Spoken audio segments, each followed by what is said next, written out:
sorry, just running across. I'm Tanner Davis. And I'm Kassandra Cherry. And the next part is an animation that is our brainchild. It was a first for both of us.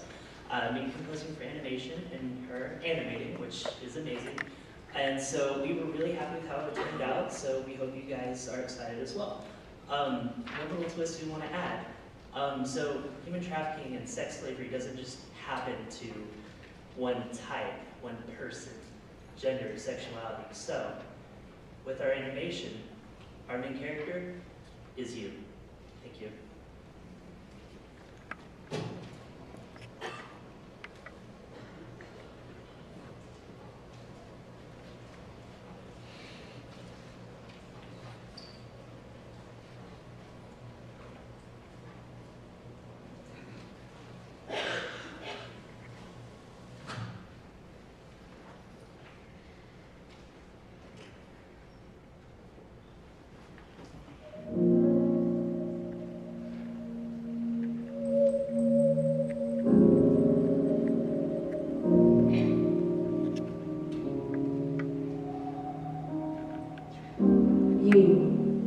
Born into this world with virgin eyes and mind, the world grows larger every day through family, friends, sights, knowledge, love, loss.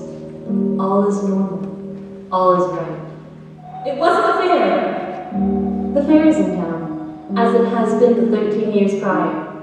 The smell is signature at most, with pretzels, funnel cakes, and the barns surrounding you. Lights almost as loud as the voices, both completely assaulting your senses. But that's okay. You came here with your parents to enjoy all of this. Even though it happens yearly, you always experience something new. It can't happen. It doesn't happen like this. They were there too, with the masses of people making an endless pool of faces. No one knew who they were, or cared. That was perfect for them. Nobody would care. Nobody would see. You weren't any more special to them than that kid a couple yards over. They didn't discriminate. No, that would be rude. You just happened to be at the right place at the right time. No! Go back, please! For them. Some came to them. Others, they picked up the goods themselves.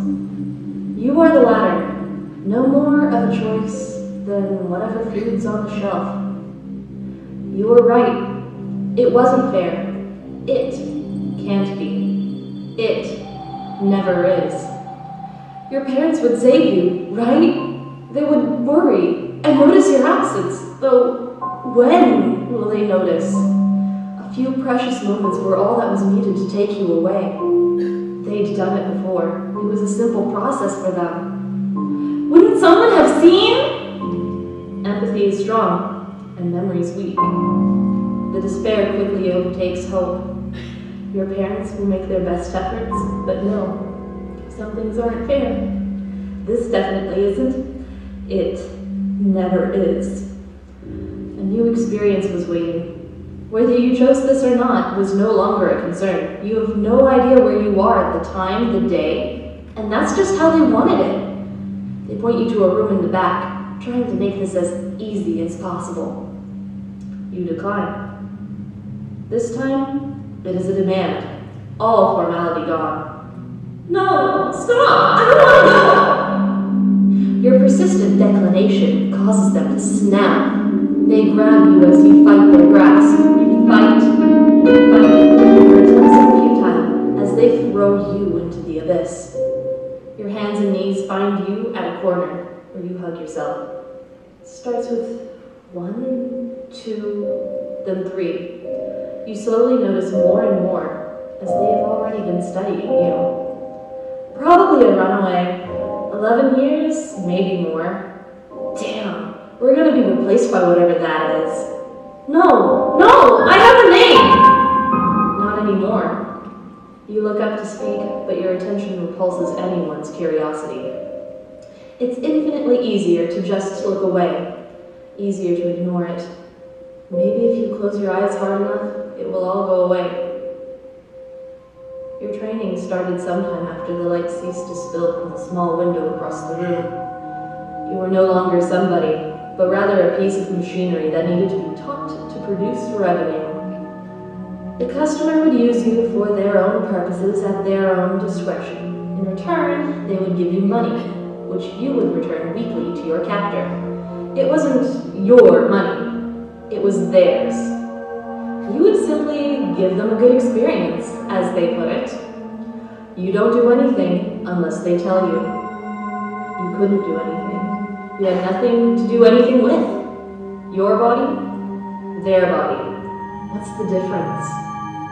Everything was lost that day. Your eyes and mind lost their light. You can't do anything. You aren't you anymore. You aren't it. Welcome. It's been about 7 years now. The routines were subconscious and skills perfected. It was about to be prime time for the pickings. You at the head of the group. Somewhere you absolutely despised to be. But you've tried everything to leave, only to find that this is exactly where you always end up. Be it for food, money, or anything resembling shelter. You look around, seeing who to make a front for. Moreover, looking for those willing to dish out. As you scope, you meet gazes with someone across the way. They don't look like your usual catch, but you've serviced everyone at this point. This person looks much nicer than anyone you usually trade glances with. Kinder. They aren't seeing you as a piece of meat, but a person. Your mind is hardwired to keeping presence, so you stand your ground, ready to leave with anyone who will wave their money. They don't. They aren't completely accepting, but they tilt their head as if they're contemplating. Please, someone! You feel something stir inside of you, something you've long since forgotten. Please! They just keep staring, and that's a waste of your time. You flip them the bird, hoping to fend them off. No, what are you doing? Money makes the world turn, and keeps you safe. They break glances and start their pace back up. You leave your post, something you rarely do, angered. Just a glance. The glance wasn't enough. Why didn't they come save you years ago?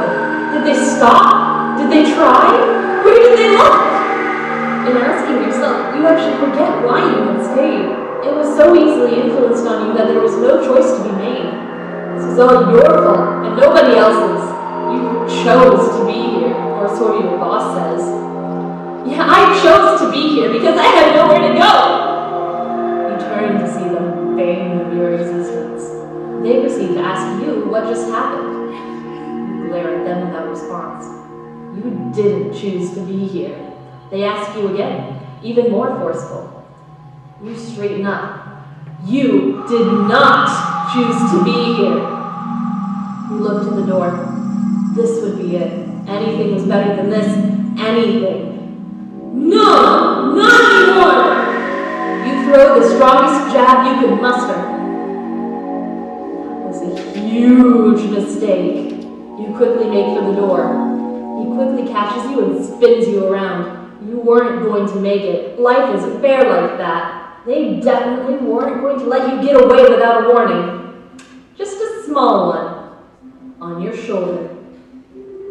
Just one.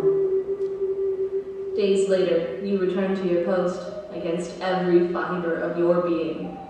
It's the only thing that is keeping them from killing you. You cradled your warning. It was only by their grace that you lived, or so they're telling you. It hurt so much. And then it appeared in front of you. It was a small slip of paper, nothing more. You look to see who it is attached to, and it's someone you've seen before. It was the person you flipped off a couple days ago, giving you the only thing you've been searching for all these years. Help.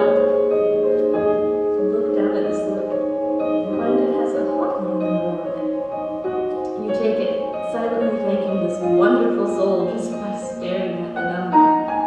They continue on their way, leaving you be.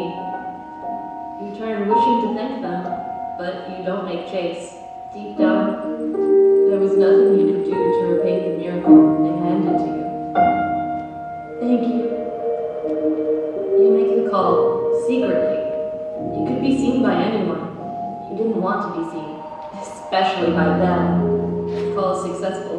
New people with a glance like that person had arranged to come assist you, to free you, to save you. You who were no longer in it. You. Many years have passed. You've been reconnected with loved ones, recovering, and starting to speak out about your life. You put your phone away after having let the person on the other end know you love them.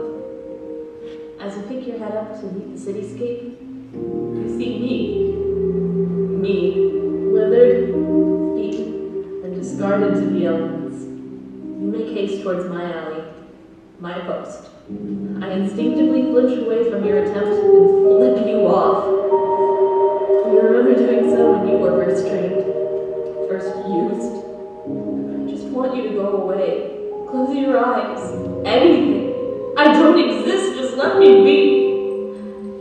No, help me. My morning became visible from my clothing. I'm hugging my left side, like you.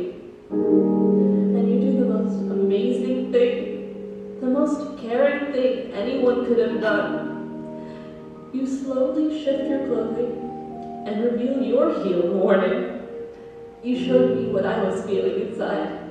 You gave me a hand. Oh, you looked at me.